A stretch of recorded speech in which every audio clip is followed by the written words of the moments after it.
Bonjour à tous et à toutes, c'est Chaplin, impérateur de la Legio Tria Gallica, j'espère que vous allez bien. On se retrouve aujourd'hui pour une nouvelle vidéo, une seconde vidéo je l'espère sur Attila Total War. Alors pourquoi je dis j'espère? Parce que je suis pas sûr que la première vidéo, l'enregistrement soit bon au niveau de la qualité, donc je verrai. Là en fait on enchaîne, on fait une poêle de... On fait une bonne petite soirée Attila des familles, donc on est sur plusieurs vidéos. Et donc voilà, j'espère que la première vidéo passera. Alors aujourd'hui on est sur une vidéo en direct, donc on a Rome joué par Maximus, donc Rome occidental joué par Maximus. Les Ostrogoths joués par Oda. En face on va avoir de mémoire les Géates joués par Anvigi, ou les Géates, moi je dis Géates. Et les Burgondes joués par Rob. Donc on va avoir du côté des effectifs d'ailleurs 300 unités de plus seulement pour le côté jaune, bleu. Donc ouais, on est sur une égalité à peu près quand même. Alors pour ce qui est de l'équipe rouge, ils ont l'air plus prêts. On va commencer par les francs. On va avoir la vache 5 lanciers royaux du côté de Rob. Donc une excellente cavalerie de choc. Donc là on a une belle force de frappe mobile. Bon, c'est pas les cavaleries les plus rapides, mais enfin bon quand même. Donc on a très bonnes unités. Flanc gauche, on va avoir des seigneurs nordiques à cheval, donc c'est une cavalerie corps à corps correcte. Après, c'est pas non plus exceptionnel, mais bah, on va dire que elle va quand même réussir à matcher beaucoup de types de cavalerie. Ensuite, on va avoir l'ancien nordique d'élite, guerrier nordique, guerriers élus. Donc des guerriers élus, très très bonne unité d'infanterie. J'aime beaucoup cette unité d'épéistes. Je trouve qu'ils sont, en plus d'avoir une certaine classe, ils sont quand même pas mal efficaces. Devant, on va avoir des frondeurs éparses d'élite. Je suis désolé, je fais par rapport à... Et des frondeurs éparses tout court. Je suis désolé, je fais pas par équipe du côté rouge parce que c'est trop compliqué, ils sont pas différenciés. Sinon, il faudrait que je regarde à chaque fois. Des tirailleurs Thralls ou Thralls, ça dépend comment on les prononce. Donc que des tirailleurs, bon, c'est pas non plus exceptionnel, mais c'est pas mal non plus de chaque côté. Et des lanciers nordiques, que je l'ai dit. Par contre, on va avoir derrière des Burgondes à la hache. Et des gardes Burgondes. Avec aussi un général capitaine viking, donc des unités à l'âge. Donc ça va être très très fort contre les infanteries des Romains, bien sûr, contre les lourdes unités romaines. Je pense que ça va être très efficace. On va partir sur un petit screenshot des familles. Voilà, impeccable. Du côté adverse, donc on va avoir des équites éclaireurs, cataphractarii en 3 exemplaires et des Contari. Et derrière, on a encore des Contari. Donc des cavaleries de moyenne qualité. Bon, les Cataphractari c'est bien, mais c'est pas non plus exceptionnel, surtout vu ce qu'il y a en face. Donc je me permets de dire seulement ça. On va avoir une ligne de archers germaniques d'élite, donc de très bons archers. Des maîtres lanciers germaniques et des auxiliaires palatines occidentales sur les flancs. Et puis 2 cavaleries, des groupes de guerre germaniques. Donc là, c'est la cavalerie très rapide, mais on peut rien lui demander de plus que ce qu'elle a comme vitesse. Un compte seulement pour Maximus en cavalerie pour le général. On va avoir une ligne faite d'Armigeri Defensores. Donc là, on est sur de la bonne unité de ligne. Sans javelot précurseur, mais qui va tenir le coup un moment. Qui va tenir le coup un moment, malheureusement, ça va dépendre de ce qu'on va lui mettre dans la tête, notamment au niveau des unités à la hache. Protectores Domestici derrière, donc ça, pour moi, c'est la meilleure unité de ligne de Rome, en termes de rapport qualité-prix, évidemment. Si on met une ligne d'Herculani, ça ira mieux. Mais en termes de rapport qualité-prix, les Protectores, je trouve quand même qu'ils sont très très forts. Donc c'est mon unité privilégiée en multijoueur, je l'avoue. Et puis, je n'ai pas l'impression, si évidemment j'ai oublié les unités, transfuge palatin, fidèle trace, transfuge palatin, fidèle trace, donc 2 unités de fidèle trace, donc une unité qui n'a absolument aucune protection contre les unités de tir, elle a un petit peu d'armure quand même, mais ça suffira jamais. Aucun bouclier, mais par contre des dégâts absolument dévastateurs. Donc ça c'est une super bonne unité. Moi je les joue beaucoup. Avec les Visigoths, je joue rarement les Ostrogoths. Mais c'est une unité oula, on va peut-être pas rentrer dans leur tête, que je joue particulièrement. On va profiter pour faire un petit screen, et pour ça j'aimerais bien prendre du romain. Vous m'excuserez, mais Roma est éternel. Bon, super, il se retourne à ce moment-là. Alors du coup, pas d'Herculiani. Pour Rome, c'est rare. Hein. En général, avec Rome, on prend quand même, donc occidental bien sûr, on prend des Herculiani, mais bon. Alors on a un début de jeu de cavalerie. Alors très bien avec cette cavalerie et seigneur nordique, ça j'aime bien. C'est qu'ils ont du javelot précurseur. Et une cavalerie avec un javelot précurseur, même si elle est de moins bonne qualité, pardon, je trouve que c'est quand même très fort. Et voilà. Alors, on utilise les équitesses. On tente, ouais, on a tenté un petit rush sur les lanciers d'éparse. On est finalement pas parti dessus. Bon, alors il y a un petit problème de connexion. J'espère que ça va aller. J'espère que ça va aller. Alors au niveau du terrain, là, oui, j'ai pas trop parlé du terrain. On a une petite forêt ici, mais globalement, on va être sur un terrain relativement plat, donc très peu de modifications. Là, je pense que c'est une route, hein, donc on va avoir une modification de la vitesse. On va être plus rapide, 150%, il me semble. Mais sinon, hormis une montagne, mais qui sera délaissée par rapport au combat qui va se passer en gros par ici, on n'a pas de problème particulier au niveau du terrain. On a les équitesses éclaireurs qui ont pris très cher, certainement des salves. Ouais, les guerriers nordiques qui ont balancé des javelots précurseurs. Bon, les équitesses, ils n'arriveront pas à briller hein, dans cette bataille, à mon avis. Mais bon, on verra. Peut-être que le joueur romain va nous surprendre. Excusez-moi, je baisse, je suis pas très professionnel, on revient tous d'une journée de boulot et on est quand même sur ce magnifique jeu. Bon alors là, clairement, il y a du suicide. Hein. Ouf. Alors là, bon, alors là, la petite tonnerre rentre chez toi parce que tu t'es fait déboîter ta gueule. Bon bah 0 kill et 0 kill. Ah, quand même 115 sur 120. Bon. 116 sur 120. Est-ce qu'il y a eu du team kill, plus précisément? C'est possible. Parce que là, il y a des morts, mais à moins qu'ils aient balancé... Ouais, je sais pas. Bon, ils ont quand même vidé quelques munitions, ces équitesses. Donc bon, on peut remettre à César ce qu'il a fait. Et effectivement, il y a de la perte. Oui, je rigole parce que ma compagne se fout de mon adage. Mais je suis en direct et c'est compliqué. de citer Julius quand t'es en direct, c'est complicado. Bon, alors, blague à part, on est sur du 300 effectifs de différence. Bon, alors, la cavalerie, je comprends vraiment pas le jeu. C'est qui ça? C'est Oda, bon. On a les échanges de tirs qui ont commencé, mais il y a un jeu dangereux, je trouve, au niveau des cavaleries. Alors après, on n'a pas beaucoup d'unités de tir. Alors attendez, d'ailleurs, non, j'ai pas compté. On est à 5 unités de tir contre 1, 2, 3, 4. Ah, on est à 5 contre 4. Bon, j'omets effectivement les tirailleurs. Donc, on est sur un combat relativement d'égalité sur les unités de tir. Donc, ouais, il y a des pertes. Il y a des pertes des deux côtés, apparemment. Oh là là. Ah, oui, effectivement, il y a du dégât. Les flèches, ça fait bobo. Nos petits moustachus. Ouf. Ont des difficultés. On a un mouvement qui est intéressant. On va être obligé de réagir du côté des archers jaunes. Est-ce que les tirailleurs vont faire une salve? Très certainement. Joli, joli, joli, joli, joli, joli. 20 morts. 20 morts en une salve, bien joué. On a des unités d'archers qui fuient, par contre au niveau des frondeurs c'est compliqué. Bon, niveau cavalerie on est timide. Je pense que des deux côtés on a un peu peur. Parce que bon, après, faut se remettre dans le contexte. On vient de tourner la vidéo sur Attila que j'ai fait. Que malheureusement je ne sais pas si j'ai mis sur YouTube.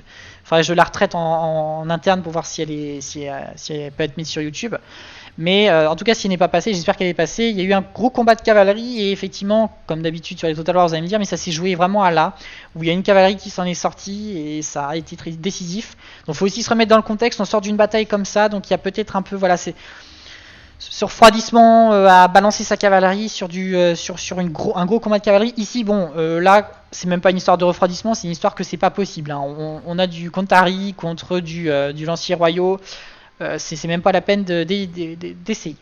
Je trouve ce combat très intéressant parce que on est sur une égalité de nombre, on est sur une inégalité de cavalerie quand même. Franchement, j'ai du mal à parier mon fric sur le côté jaune, enfin sur parce que bon, ouais, ils ont pas de très très bonne cavalerie. Mais hormis le combat de cavalerie, on est sur une égalité parce qu'au niveau de la ligne, les unités à la hache vont quand même, je pense, pouvoir faire vraiment pas mal de dégâts.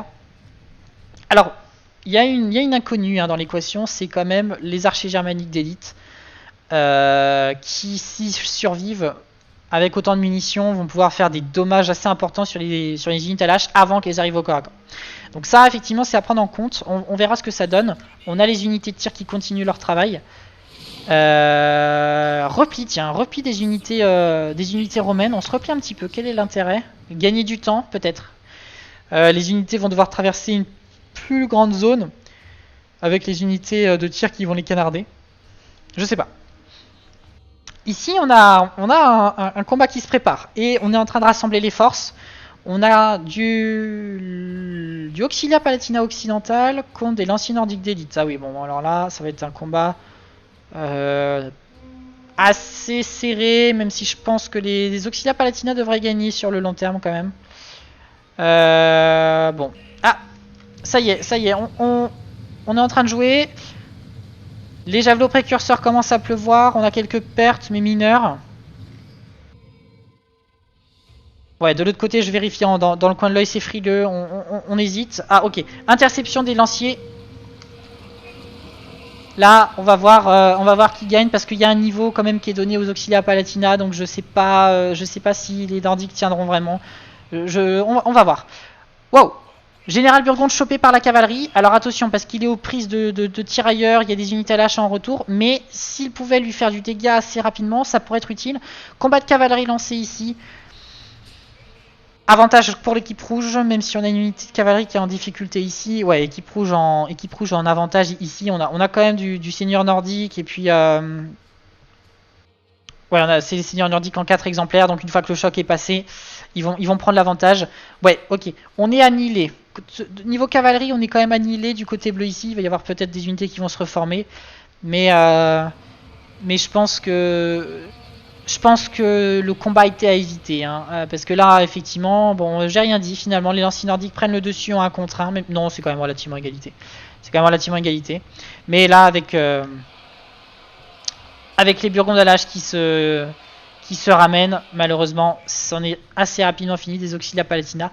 Le général Burgonde est par contre en difficulté. On a des charges successives qui le plongent dans un état proche de l'Ohio là.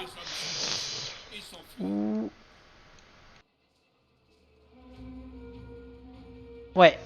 53 sur 120. 45.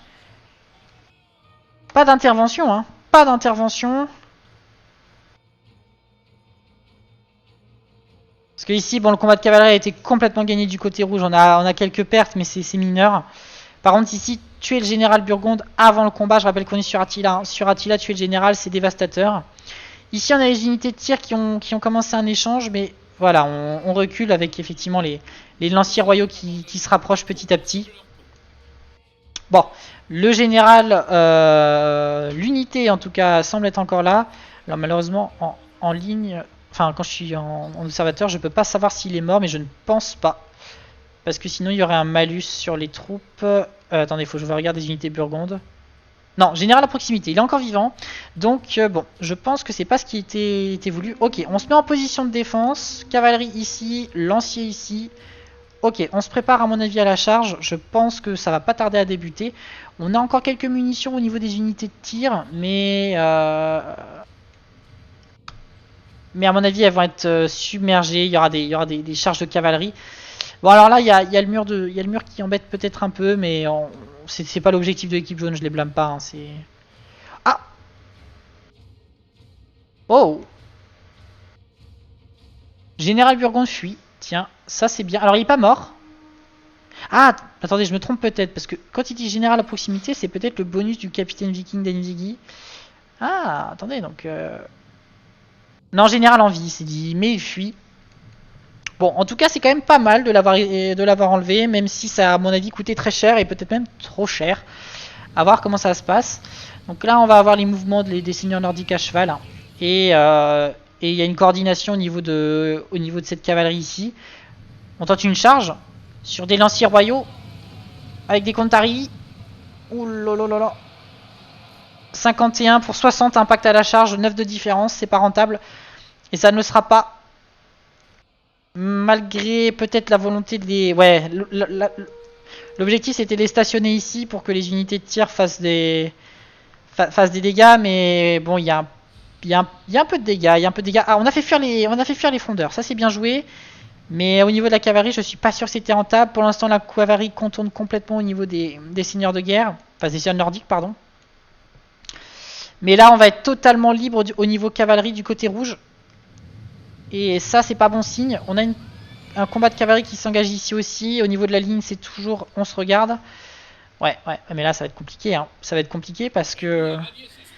Je ne peux que donner crédit, encore une fois, à la boussole. Même si, effectivement, on est sur une égalité de nombre. Hein. En effectif, on a 2300, 2200. En termes de qualité et de cavalerie, c'est compliqué. On a plus de munitions, pratiquement, dans nos archers. De toute façon, vu ce qui va leur arriver sur la tête... Bientôt, ils n'existeront plus. Ouais. Ah bah là, ouais, malheureusement. Belle charge. Charge qui a massacré ses unités. Le comte qui intervient. Mais qui ne tiendra pas face à des lanciers royaux. Hein. On est sur du niveau 2 contre du niveau 3. Mais le comte... On essaie d'envoyer les maîtres lanciers. Ils n'arriveront pas à temps. Et au niveau de la ligne, on se regarde toujours. Ouais, malheureusement, je pense que c'est un GG pour l'équipe rouge. Parce que là, on va se faire détruire de l'intérieur. Voilà, on est en train de dégarnir la ligne pour essayer de rétablir la situation derrière. Mais voilà, il suffit de le dire. On y va, c'est le moment. Il n'y a plus rien sur la ligne. Les armées guéries ne pourront absolument rien faire tout seuls contre des unités à l'âge de ce nombre. Alors le comte se défend plus que je ne le... Non, c'est les Sayonès, pardon, c'est les Sayonès. Bon, le comte, non, le comte il est là et est en difficulté. Au niveau de la ligne, ça s'engage. Et ouais, il y a de la décapitation. Bonjour le robot de YouTube, mais ouais. Ah ouais, bah là... Ah ouais, bah là... Aïe, aïe. Bah, il y a un petit tonnerre qui est passé au milieu. Bon, alors effectivement, derrière, c'est un petit peu la Bérésina, malheureusement. On a des pertes, hein, des lanciers royaux qui fuient parce qu'on est au contact avec des maîtres lanciers germaniques. Mais le problème, c'est que, regardez, la ligne s'est fait rouler dessus. Au niveau du rush, je sais plus, peut-être regardez vous-même, moi, je n'ai pas regardé. En termes de... Par rapport à quand est-ce que la ligne a été engagée et au combien de temps elle a fui, c'est, à mon avis, une histoire de secondes. On est sur 20-30 secondes, peut-être. Donc... Là c'est compliqué, hein. Là on n'a plus de ligne, on a des unités full qui arrivent effectivement. On peut dire GG pour l'équipe rouge. Le rapport de force est en train de s'inverser, on prend 500 unités de moins pour les alliés là contre les ennemis, donc les jaunes. Et puis on a des charges qui vont arriver sur chaque côté et qui vont commencer à se montrer dévastateurs. On a un bloc de résistance ici. On a un beau mouvement de contournement qui a été fait, enfin de contournement au niveau des flancs plutôt. Donc là on a un bloc de résistance. Malheureusement, ces unités ne suffiront pas. Après, on a quand même... voilà, on a une certaine résistance ici aussi, hein, mais ça, c'est juste imbattable à ce stade de la bataille. Hein. Je veux dire, on est à... Là, ça va être très très compliqué. Alors maintenant, je ne dis pas qu'on ne va pas terminer par se défendre. Je pense qu'il peut y avoir un très beau barreau d'honneur du côté jaune et qui fera passer la bataille d'une grosse défaite à une défaite bien défendue. Alors là, par contre, faut pas se faire intercepter. Ouais, il vaut mieux y aller de face. Hein. Ah, c'est des fidèles traces. Les fidèles traces d'Oda. Les fidèles traces d'Oda, j'ai oublié. Je les ai oubliés. Et on n'oublie pas des fidèles traces. Ils vont découper tout ce qui bouge. Et c'est ce qu'ils sont en train de faire. Ils sont en train de fondre. Mais le problème, c'est qu'ils n'ont pas de défense. Et eux-mêmes fondent. Ça, c'est dommage. C'est le gros point d'art des fidèles traces. Mais sans ça, ils seraient juste imbattables. Ici, la situation... est compliqué, mais le problème c'est que ici on ne les retiendra pas longtemps. Cette unité de fidèle trace va fuir, cette unité n'a plus grand chose, cette unité est en train de perdre, et puis ces fidèles traces sont en train de faire pas mal de kills, mais sont contre... Là, faut quand même voir que les mecs sont en 1 contre 4, hein. Donc effectivement on est sur une difficulté pour cette unité. Hop, alors à côté on va avoir... ouais, bah là, on va avoir des unités à la hache contre des lanciers, les maîtres lanciers. Donc, c'est compliqué. C'est compliqué pour eux à ce niveau-là. Ouais. Ouais. Bon bah là, les fidèles traces ont fait un beau taf, mais c'est terminé. Bon, alors qu'est-ce qui aurait pu être fait selon moi en tant qu'observateur? Encore une fois, je rappelle que c'est facile. Moi, j'ai rien à perdre, j'ai pas de mouvement à faire, donc je vois vraiment de manière extérieure. Je pense que la charge qui a été faite ici par le joueur romain, j'ai compris l'idée, je pense, parce que dès que j'ai appuyé sur espace, j'ai vu que les archers focusaient déjà. Donc l'objectif, c'était les agripper assez longtemps pour utiliser les archers et les tuer. Mais je pense pas que c'était rentable. Après, est-ce que ça aurait vraiment changé la donne? Je ne sais pas. Je ne sais pas le comte qui est en train de disparaître, malheureusement. À ce niveau-là, ouais. Et c'est une fin de bataille. Donc GG à l'équipe rouge, donc Invigui et Rob. Hein. Donc du côté d'Oda, on va avoir une cavalerie avec pas mal de kills, le général aussi, mais les fidèles traces qui ont fait pas mal de taf. 223, 136. Les archers, pas mal, mais ça aurait pu peut-être être plus... Je sais pas, il y a eu un problème évident au niveau du fait qu'ils étaient submergés par la cavalerie, donc ils n'ont pas pu briller plus que ça. Les transfuges palatins qui ont fait une ligne relativement correcte quand les Romains étaient en difficulté. Et puis les lanciers qui, de fait, n'ont pas eu le temps de vraiment briller, me semble-t-il. Ils ont peut-être été bien utilisés au niveau de la cavalerie. Mais sinon, compliqué. Donc pas mal de galons, notamment au niveau du général. Pourquoi pas. Mais bon, ouais. Du niveau d'Oda, c'est compliqué, je pense. Trop d'unités de cavalerie. Du côté de Rome et de Maximus, une ligne qui a fondu. Voilà, hein, les armées guéries, les protectores derrière n'ont pas pu tenir non plus face à ce qu'il y avait en face. On a de la cavalerie qui a moins brillé que la bataille d'avant, 76, 78. Bon, why not? Le comte qui a pas fait beaucoup de travail. Les auxilia palatina, pareil, pas grand chose. Bon, Rome a été massacré, hein, pareil. Alors, du côté d'Anvigui, franchement, beau travail au niveau des seigneurs nordiques à cheval. Je pensais pas qu'ils feraient autant. On va avoir des guerriers nordiques qui ont fait un beau taf. Les lanciers nordiques d'élite, pardon, pas mal non plus. Et puis on va avoir les guerriers élus, pareil, pas mal non plus, même si c'est au niveau de Rob que les principaux dégâts, je pense, ont été faits. Alors, excellent score hein, pour les lanciers royaux, hein, plus de 99, c'est le maximum, et puis on arrive à 208, donc on a de très bonnes utilisations de la cavalerie. Les lanciers, hein, 2 qui n'ont pas fait beaucoup de... les lanciers, qu'est-ce que je dis? Les frondeurs, pardon. 12 et 30, pas grand chose, mais après 108 et surtout 203 kills pour les frondeurs épars élites, là, bien joué, bien joué. Et puis derrière, on va avoir une très bonne utilisation des burgondes à la hache, qui en fait jusqu'à 285 kills, presque 300 kills. Ah oui, mais ça, c'est ce qui s'est le jeté sur la ligne romaine et qui l'a découpé en quelques zones.